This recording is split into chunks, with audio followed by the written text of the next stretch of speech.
1 கொரிந்தியர் 12வது அதிகாரம். அன்றியும் சகோதரரே, ஆவிக்குரிய வரங்களை குறித்து நீங்கள் அறியாதிருக்க எனக்கு மனதில்லை. நீங்கள் அஞ்ஞானிகளாயிருந்தபோது ஏவப்பட்டபடியே ஊமையான விக்கிரகங்களிடத்தில் மனதை செலுத்தினீர்கள் என்று உங்களுக்கு தெரியுமே. ஆதலால் தேவனுடைய ஆவியினாலே பேசுகிற எவனும் இயேசுவை சபிக்கப்பட்டவன் என்று சொல்ல மாட்டான் என்றும், பரிசுத்த ஆவியினாலே அன்றி இயேசுவை கர்த்தர் என்று ஒருவனும் சொல்லக்கூடாதென்றும் உங்களுக்கு தெரிவிக்கிறேன். வரங்களில் வித்தியாசங்கள் உண்டு, ஆவியானவர் ஒருவரே. ஊழியங்களிலேயும் வித்தியாசங்கள் உண்டு, கர்த்தர் ஒருவரே. கிரியைகளிலேயும் வித்தியாசங்கள் உண்டு, எல்லாருக்குள்ளும் எல்லாவற்றையும் நடப்பிக்கிற தேவன் ஒருவரே. ஆவியனுடைய அனுக்கிரகம் அவனவனுடைய பிரயோஜனத்துக்கென்று அளிக்கப்பட்டிருக்கிறது. எப்படி எனில், ஒருவனுக்கு ஆவியினாலே ஞானத்தை போதிக்கும் வசனமும், வேறொருவனுக்கு அந்த ஆவியினாலேயே அறிவை உணர்த்தும் வசனமும், வேறொருவனுக்கு அந்த ஆவியினாலேயே விசுவாசமும், வேறொருவனுக்கு அந்த ஆவியினாலேயே குணமாக்கும் வரங்களும், வேறொருவனுக்கு அற்புதங்களை செய்யும் சக்தியும், வேறொருவனுக்கு தீர்க்கதரிசனம் உரைத்தலும், வேறொருவனுக்கு ஆவிகளை பகுத்தறிதலும், வேறொருவனுக்கு பற்பல பாஷைகளை பேசுதலும், வேறொருவனுக்கு பாஷைகளை வியாக்கியானம் பண்ணுதலும் அளிக்கப்படுகிறது. இவைகளை எல்லாம் அந்த ஒரே ஆவியானவர் நடப்பித்து தமது சித்தத்தின்படியே அவனவனுக்கு பகிர்ந்து கொடுக்கிறார். எப்படி எனில், சரீரம் ஒன்று, அதற்கு அவயவங்கள் அநேகம். ஒரே சரீரத்தின் அவயவங்கள் எல்லாம் அநேகமாயிருந்தும் சரீரம் ஒன்றாகவே இருக்கிறது. அந்த பிரகாரமாக கிறிஸ்துவும் இருக்கிறார். நாம் யூதராயினும் கிரேக்கராயினும் அடிமைகளாயினும் சுயாதீனராயினும் எல்லாரும் ஒரே ஆவியினாலே ஒரே சரீரத்துக்குள்ளாக ஞானஸ்நானம் பண்ணப்பட்டு எல்லாரும் ஒரே ஆவிக்குள்ளாகவே தாகம் தீர்க்கப்பட்டோம். சரீரமும் ஒரே அவயவமா இராமல் அநேக அவயவங்களா இருக்கிறது. காலானது நான் கையா இராதபடியினாலே நான் சரீரத்தின் அவயமல்லவென்றால் அதனாலே அது சரீரத்தின் அவயமா இராதோ? காதானது நான் கண்ணா இராதபடியினாலே நான் சரீரத்தின் அவயமல்லவென்றால் அதனாலே அது சரீரத்தின் அவயமா இராதோ? சரீரம் முழுவதும் கண்ணானால் செவி எங்கே? அது முழுவதும் செவியானால் மோப்பம் எங்கே? தேவன் தமது சித்தத்தின்படி அவயவங்கள் ஒவ்வொன்றையும் சரீரத்திலே வைத்தார். அவையெல்லாம் ஒரே அவயமா இருந்தால் சரீரம் எங்கே? அவயவங்கள் அநேகமாயிருந்தும் சரீரம் ஒன்றே. கண்ணானது கையை பார்த்து நீ எனக்கு வேண்டுவதில்லை என்றும், தலையானது கால்களை நோக்கி நீங்கள் எனக்கு வேண்டுவதில்லை என்றும் சொல்லக்கூடாது. சரீர அவயவங்களில் பலவீனமுள்ளவைகளாய் காணப்படுகிறவர்களே மிகவும் வேண்டியவைகளாயிருக்கிறது. மேலும் சரீர அவயவங்களில் கனவீனமாய் காணப்படுகிறவைகளுக்கே அதிக கனத்தை கொடுக்கிறோம். நம்மில் லட்சணமில்லாதவைகளே அதிக அலங்காரம் பெறும். நம்மில் லட்சணமுள்ளவைகளுக்கு அலங்கரிப்பு வேண்டியதில்லை. சரீரத்திலே பிரிவினை உண்டாயிராமல் அவயவங்கள் ஒன்றை குறித்து ஒன்று கவலையாயிருக்கும்படிக்கு தேவன் கனத்தில் குறைவுள்ளதற்கு அதிக கனத்தை கொடுத்து இப்படி சரீரத்தை அமைத்திருக்கிறார். ஆதலால் ஒரு அவயவம் பாடுபட்டால் எல்லா அவயவங்களும் கூட பாடுபடும். ஒரு அவயவம் மகிமைப்பட்டால் எல்லா அவயவங்களும் கூட சந்தோஷப்படும். நீங்களே கிறிஸ்துவின் சரீரமாயும் தனித்தனியே அவயவமாயும் இருக்கிறீர்கள், அவயவங்களாயும் இருக்கிறீர்கள். தேவனானவர் சபையிலே முதலாவது அப்போஸ்தலரையும், இரண்டாவது தீர்க்கதரிசிகளையும், மூன்றாவது போதகர்களையும், பின்பு அற்புதங்களையும், பின்பு குணமாக்கும் வரங்களையும், ஊழியங்களையும், ஆளுகைகளையும், பலவித பாஷைகளையும் ஏற்படுத்தினார். எல்லாரும் அப்போஸ்தலர்களா? எல்லாரும் தீர்க்கதரிசிகளா? எல்லாரும் போதகர்களா? எல்லாரும் அற்புதங்களை செய்கிறவர்களா? எல்லாரும் குணமாக்கும் வரங்களை உடையவர்களா?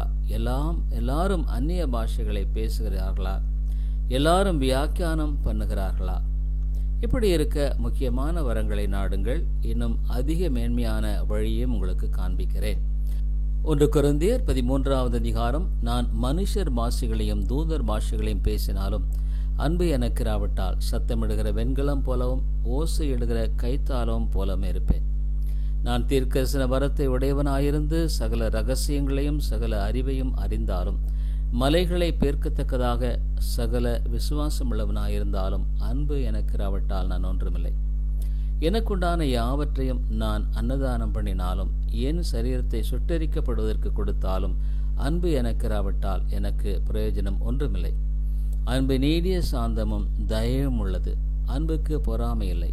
அன்பு தன்னை புகழாது, இருமாப்பாயிராது, அயோக்கியமானதை செய்யாது, தற்பொழிவை நாடாது, சினமடையாது, தீங்கு நினையாது, அநியாயத்தில் சந்தோஷப்படாமல் சத்தியத்தில் சந்தோஷப்படும்.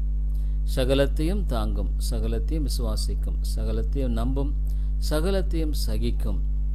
அன்பு ஒரு காலம் ஒழியாது. தீர்க்க தரிசனங்களானாலும் ஒழிந்து போம், அந்நிய பாஷைகளானாலும் ஓய்ந்து போகும், அறிவானாலும் ஒழிந்து போம்.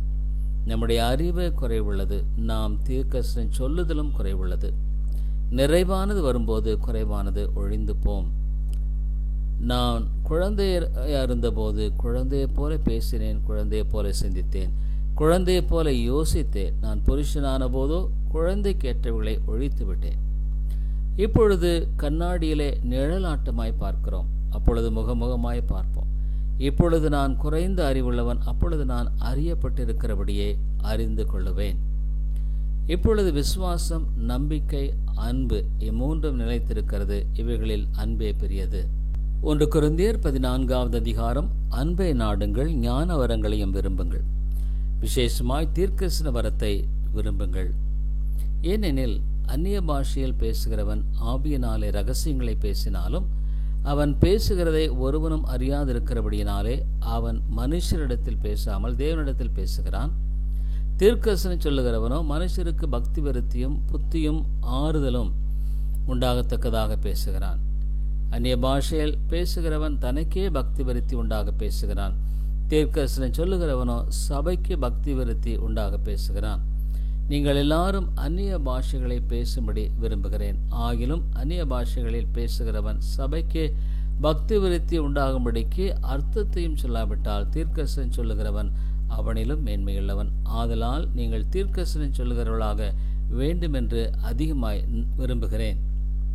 மேலும் சகோதரரே, நான் உங்களிடத்தில் வந்து உங்களுக்கு இரகசியங்களை வெளிப்படுத்துகிறதாவது, அறிவுண்டாக்குறதற்காவது, தீர்க்கதரிசனத்தை அறிவிக்கிறதற்காவது, போதகத்தை போதிக்கிறதற்காவது ஏதுவானதை சொல்லாமல் அந்நிய பாஷைகளில் பேசினால் என்னாலே உங்களுக்கு பிரயோஜனம் என்ன?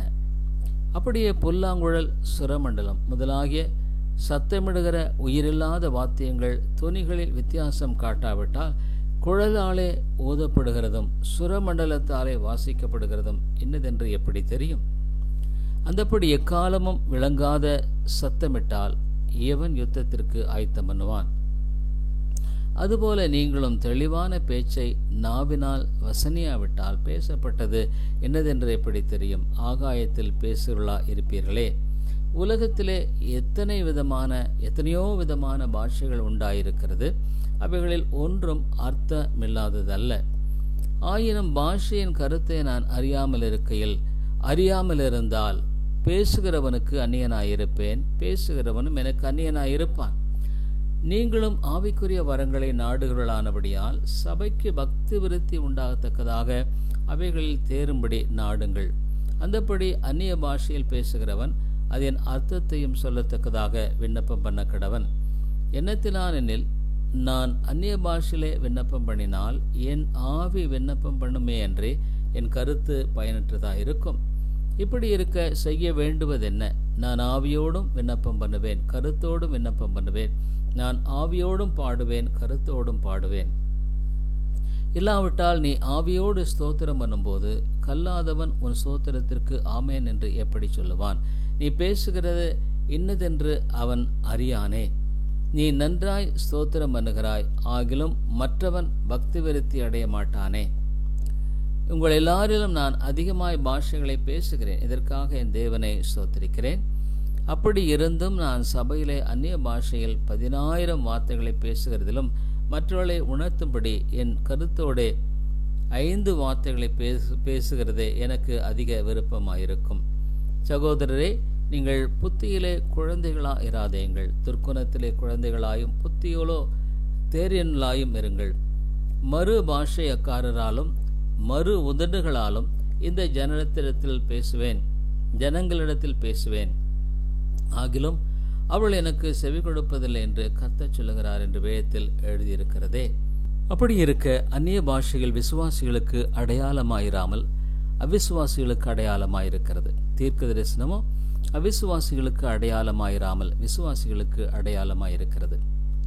ஆகையால் சபையார் எல்லாரும் ஏகமாய் கூடி வந்து எல்லாரும் அந்நிய பாஷைகளிலே பேசிக்கொள்ளும் போது கல்லாதவர்களாவது அவிசுவாசிகளாவது உள்ளே பிரவேசித்தால் அவர்கள் உங்களை பைத்தியம் பிடித்தவர்கள் என்பார்கள் அல்லவா? எல்லாரும் தீர்க்கதரிசனம் சொல்லுகையில் அவிசுவாசி ஒருவன் அல்லது கல்லாதவன் ஒருவன் உள்ளே பிரவேசித்தால் அவன் எல்லாராலும் உணர்த்தி வைக்கப்படட்டும், எல்லாராலும் நிதானிக்கப்பட்டும் இருப்பான். அவனுடைய இருதயத்தின் அந்தரங்களும் வெளியரங்கமாகும்.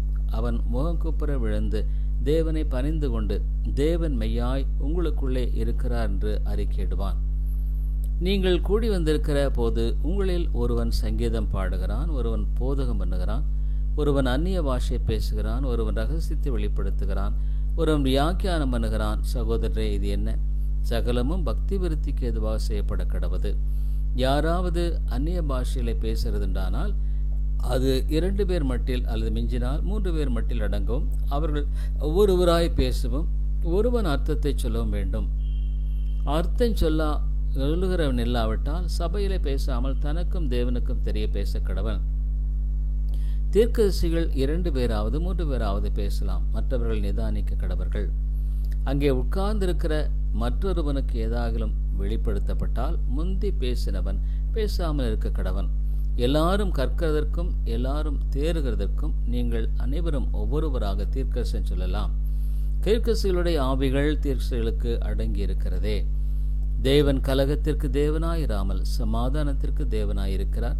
பரிசுத்தவான்களுடைய சபைகள் எல்லாவற்றிலேயும் அப்படியே இருக்கிறது.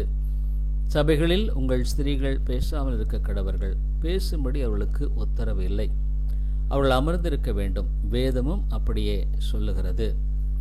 அவர்கள் ஒரே ஒரு காரியத்தை கற்றுக்கொள்ள விரும்பினால் வீட்டிலே தங்கள் புருஷரிடத்தில் விசாரிக்க கடவர்கள். ஸ்திரீகள் சபையிலே பேசுகிறது அயோக்கியமா இருக்குமே. தேவ வசனம் உங்களிடத்தில் இருந்தா புறப்பட்டது, அது உங்களிடத்துக்கு மாத்திரமா வந்தது. ஒருவன் தன்னை தீர்க்கதரிசி என்றாவது ஆவியை பெற்றவன் என்றாவது எண்ணினால் நான் உங்களுக்கு எழுதுகிறவைகள் கர்த்தருடைய கற்பனைகள் என்று அவன் ஒத்துக்கொள்ள கடவன். ஒருவன் அறியாதவனாயிருந்தால் அவன் அறியாதவனாயிருக்கட்டும். இப்படி இருக்க சகோதரரை, தீர்க்கதரிசனம் சொல்ல நாடுங்கள், அந்நிய பாஷைகளை பேசுகிறதற்கும் தடை பண்ணாதிருங்கள். சகலமும் நல்லொழுக்கமாயும் கிரமமாயும் செய்யப்பட கடவது. பக்தரின் கீதம், சுத்தர்கள் போற்றும் பாதையின் தீபம், உத்தமமா